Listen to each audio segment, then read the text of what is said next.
Dijimos que había dos conversores AD que son los que están conectados a los pines y estos tienen sus propios controladores, ¿sí? Que básicamente son registros que me permiten controlar la funcionalidad de cada uno de los conversores AD, ¿sí? Ahora, vemos que están las dos pilas donde se almacena básicamente la información que van registrando los ADC. Y después tenemos conectado también el controlador de DMA, es decir, que yo puedo respaldar la info contra acá o puedo usar el controlador de DMA y guardar la info que va ingresando por los ADC adentro de un buffer que dimensiono dentro de la memoria RAM del SP32, ¿sí? Y en ese caso, el controlador de DMA, cuando termina de transferir la información, genera una interrupción que eso hace que el micro deje de hacer lo que está haciendo y venga a atender la interrupción y allí la CPU puede leer, digamos, el buffer tapón que está dentro de la memoria, ¿no? Bueno, vamos a ir directamente a las funciones que nos asigna Arduino para poder leer el conversor AD. El Analog Read Resolution me va a permitir seleccionar la resolución. Recordemos que la resolución máxima son 12 bits, pero también desde Arduino yo puedo trabajar desde 8 hasta los 12 bits sin ningún problema. Tenemos una función alternativa, porque esta es una función arduinesca, es decir, es una función que es reconocida por Arduino, porque es común independientemente de la plataforma de hardware que estemos manejando. Pero funciones que son propietarias y que se desarrollaron específicamente para este core son todas las otras. Y que atenti, porque no se asusten si cuando escriben esto el entorno no se las pinta de color naranja, van a aparecer en un color negrito. Y eso es porque el editor de Arduino está preparada para las funciones que son comunes para Arduino, pero no para las funciones que son propietarias a cada core, ¿sí? Tenemos entonces el analog set wide es básicamente lo mismo, me setea el ancho de la palabra de conversión, ¿sí? Que el equivalente a esto, ni más ni menos. Después tenemos el analog set cycle, que con esto puedo setear la cantidad de ciclos de muestreo, y el analog set sample me setea el número de muestras por cada ciclo. Básicamente lo que hace esto es aumentarme la sensibilidad del sensor. Cuanto más muestras yo tenga, más sensibilidad vamos a tener en el conversor AD. Después tenemos el analog set clock device, que es el que me permite a mí dividir la frecuencia del oscilador principal. Recordemos, este micro está corriendo a 80 MHz para de allí obtener la frecuencia del ADC, que es lo que se llama el OSC ADC. Esto es importante porque esto va a definir, junto con los bits que yo haya seteado de resolución del AD, el tiempo de conversión, no el tiempo de adquisición. En un conversor de un microcontrolador tenemos dos tiempos, básicamente: el tiempo de adquisición más el tiempo de conversión. El tiempo de adquisición es el tiempo que tarda en cargarse el capacitor de sample. Como estos son registros de aproximaciones sucesivas, a la entrada del registro de aproximación sucesiva hay un circuito que se llama sample and hold. Este circuito de sample and hold esencialmente está formado por un transistor, el cual hace de switch, y aguas abajo de este transistor, que está entre la entrada del conversor y el pin del canal donde yo voy a leer, hay un capacitor. El capacitor hace de celda de almacenamiento. Cuando yo seteo el canal, básicamente el transistor de sample se cierra y entonces me conecta a mí la carga que tengo que leer, es decir, la fuente de señal que me está enviando la señal que quiero convertir con el capacitor de sample. Y entonces este capacitor se empieza a cargar. Esto va a tardar un tiempo. Ese tiempo está determinado por el valor de la resistencia interna de fuente del generador de señal que me está enviando la señal, básicamente, por el valor de capacidad que tenemos de sample, que recordemos que es de 2 picofaradios, porque habíamos hablado de que todos los puertos tenían una capacidad interna de 2 picos. Entonces, ¿qué pasa? Yo tengo que tener un tiempo de muestreo. ¿Para qué? Para darle tiempo a que el capacitor de sample se cargue, pues si no está ese tiempo de muestreo, básicamente, y yo arranco la conversión antes de que el capacitor se cargue al 99% de la tensión de señal que yo tengo a la entrada, salud, te voy a leer con error. ¿Mm? El circuito de sample, cuando yo arranco la conversión, se abre, el transistor se abre y me aísla entonces el capacitor que ha quedado cargado de la fuente de señal de entrada, para que si la fuente de señal de entrada baja, no me descargue el capacitor. ¿Se entiende esto? Pues yo siempre leo de forma aislada, porque en el circuito de aproximación sucesiva yo necesito necesariamente que la muestra no se mueva para que me pueda aproximar rápido, porque si no me paso y hay que esperar la próxima rampa, ¿m?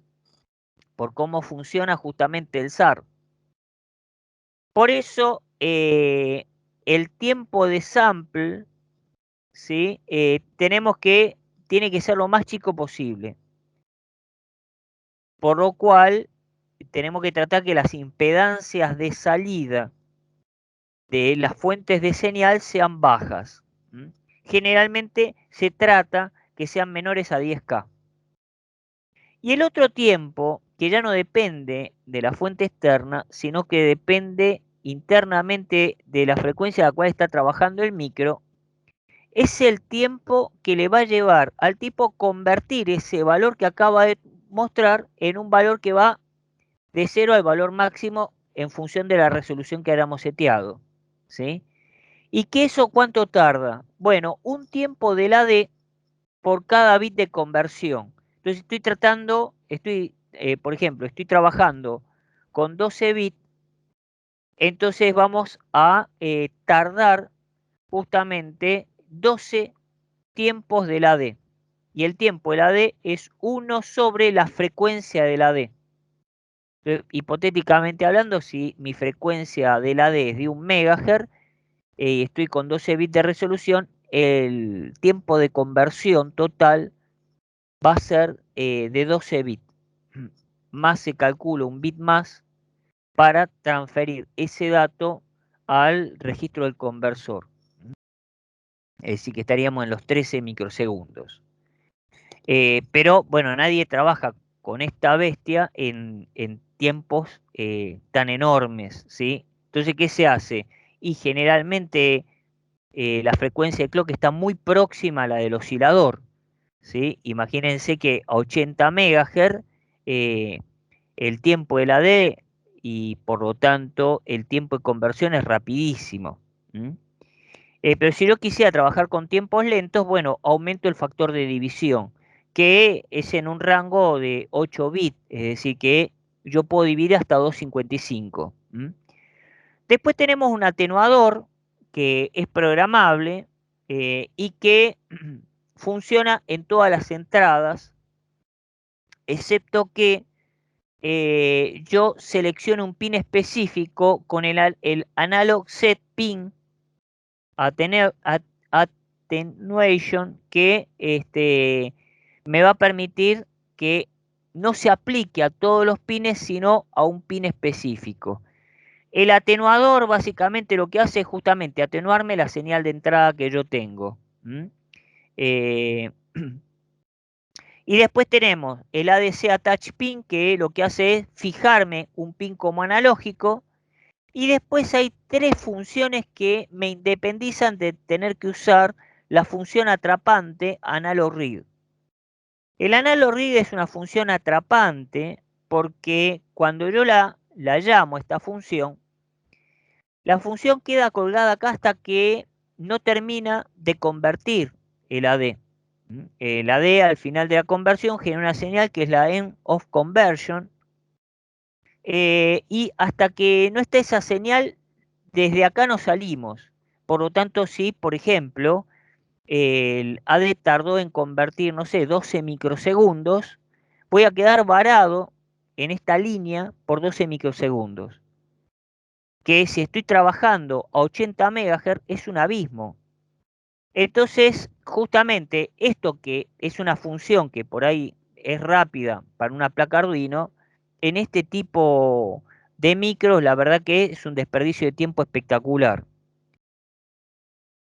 Por lo tanto, que el soporte que Arduino nos da son estas tres funciones, que son el ADC Start, que me arranca la conversión, yo le especifico qué pin.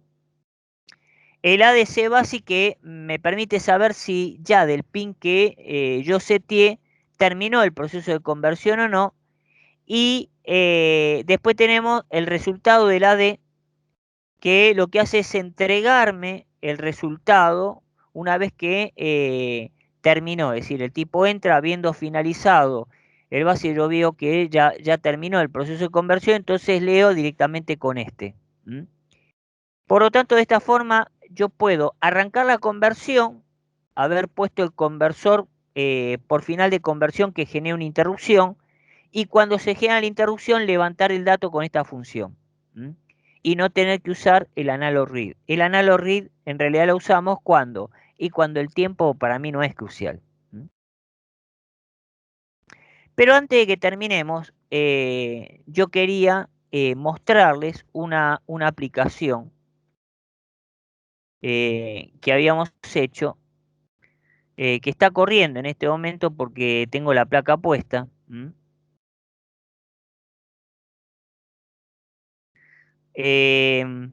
Nosotros tenemos conectada acá la placa en una plaquetita de adquisición, donde es una placa de testeo, donde tenemos puesto un termistor, ¿sí? En forma de control de temperatura, ¿sí?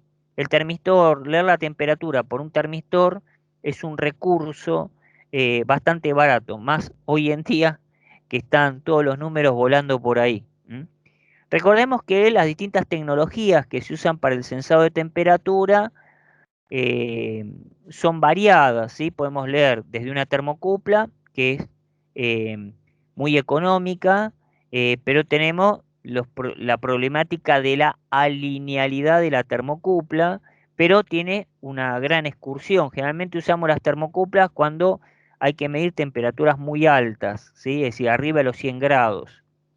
Después tenemos el recurso de los sensores de semiconductor, por ejemplo el M35, el MSP9700A de Microchip, que son analógicos ambos y que trabajan desde -40 hasta unos 125 grados. Pero en este tipo de sensores nos ocurre, si bien son lineales, es que la excursión térmica es chiqui, y después hay un tema de baja precisión, porque este, el sistema básicamente tiene una resolución bastante pobre de más o menos 1 grado. Si yo tengo que hacer un termómetro, por ejemplo, para medir la temperatura eh, del cuerpo humano, digamos que la temperatura no es lo mismo 36,4 que 37,5, porque pasamos de un estado normal a ya fiebre. Como consecuencia, quedan descartados para ese tipo de aplicaciones, ¿sí? Y entonces, La alternativa en ese caso y a bajo costo es usar los termistores, que se usan los NTC. Lo que pasa es que allí tenemos la problemática de la alinealidad del sensor. Pero en estos últimos años se han desarrollado polinomios, ¿sí? Por medio de la técnica de polinomios se ha permitido linealizar, hacer linealizaciones, sobre todo en los termistores, ¿sí? Necesitabas potencia de cálculo, pero digamos que a estos bichos les sobra porque tienen una característica del SP32 frente a cualquier otro, es que vienen con un FPU incorporado, es decir, una unidad de punto flotante incorporada adentro de la arquitectura del procesador. Entonces, como que ya tenés toda una calculadora electrónica metida adentro que el tipo se ríe y entonces podés hacer este tipo de operaciones de forma rapidísima. Bueno, acá el tipo de termistor que estamos usando es el MF52, la serie, y usamos un termistor de 10K, que está en serie con otra resistencia de 10K, ¿sí? Eh, bueno, hay unas constantes que son las que cargamos, ¿sí? Que son para cargar directamente en el polinomio, que lo tenemos acá. Este es el polinomio de Steinhardt, que me permite a mí cargar, es decir, averiguar cuál es el valor de la resistencia que tenemos a hacer la linealización, digamos, ¿no? Entonces, bueno, básicamente lo que hacemos nosotros es, fíjense, setear la resolución, le pusimos allí 12 bits. Esto nos permite tener una precisión muy alta, ¿sí? Trabajar después con 2 ciclos, ¿sí? Por muestra, y le fijamos ahí una frecuencia alta. Esto hace que el conversor AD esté trabajando a 40 MHz, pues la CPU está a 80 y nosotros tomamos la frecuencia del oscilador principal y la dividimos por 2, con lo cual nos da 40 MHz para excitar el conversor AD. 1 sobre 40 MHz por 12 me daría el tiempo de conversión. Y acá le seteamos nosotros 10 muestras, ¿sí? Por cada ciclo. Atachamos el pin, que en este caso nosotros lo conectamos a la bornera 4. Bueno, y seteamos un baud rate de 9600. Entonces, bueno, acá con esta arranca el loop. Lo primero que hacemos es leemos, usamos el analog read, ¿sí? Leemos acá directamente el valor crudo, hacemos la conversión a tensión, ¿sí? Y como esto está conectado a una resistencia de 10K, que la tenemos seteada acá arriba, calculamos el valor de resistencia que va a tener el termistor, ¿sí? Frente a la tensión que nosotros leímos, ¿no? Por división de tensión, ¿sí? Recuerden que esto es teorema de Thevenin. Y entonces desde ahí directamente sacamos el logaritmo y ya a partir de eso lo cargamos dentro del polinomio para hacer la linealización, ¿sí? Esto me va a dar porque la curva de linealización me termina dando el valor, ¿sí? En grados Kelvin, que lo calculamos directamente aquí, y entonces después lo pasamos al Celsius, ¿sí? Y bueno, después mostramos estos valores por la UART. Tenemos conectada acá la plaquita, ¿sí? Vamos a subir el código. Recordemos que cada vez que hacemos la subida del código, nosotros tenemos que, cuando la interfaz gráfica nos pide aquí pulsar el botón, ¿sí? Tenemos que pulsar el botón de boot. Recuerden que hay 2 botoncitos que trae el Node MCU ESP32. ¿M? Bueno, el boot hay que pulsarlo, ¿sí? Cuando están los puntitos. ¿M? Recordemos que acá hace puntitos y líneas. Cuando están los puntitos, ahí hacemos la pulsación para que cargue, ¿no?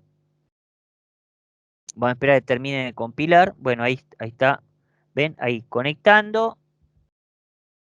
¿Ven? Ahí no está tomando, ahí está. Ahí me toma, yo estoy pulsando. Fíjense, ahí hizo la carga. Ya está. Y entonces ahora lo vamos a ver voy a herramientas, y ahí lo puedo ver directamente con el monitor serie. Bueno, ahí tienen la temperatura, ¿sí? Yo voy a acercar ahora un foco de temperatura. Fíjense la sensibilidad, ¿no?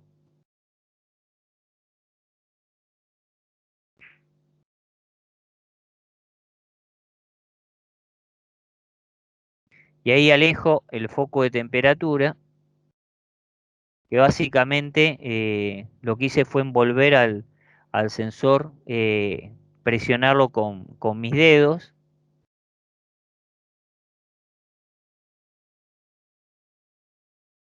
y ahí vuelve a bajar, ¿no? Como si yo quiero tener más sensibilidad, puedo aumentar la cantidad de muestras, ¿no?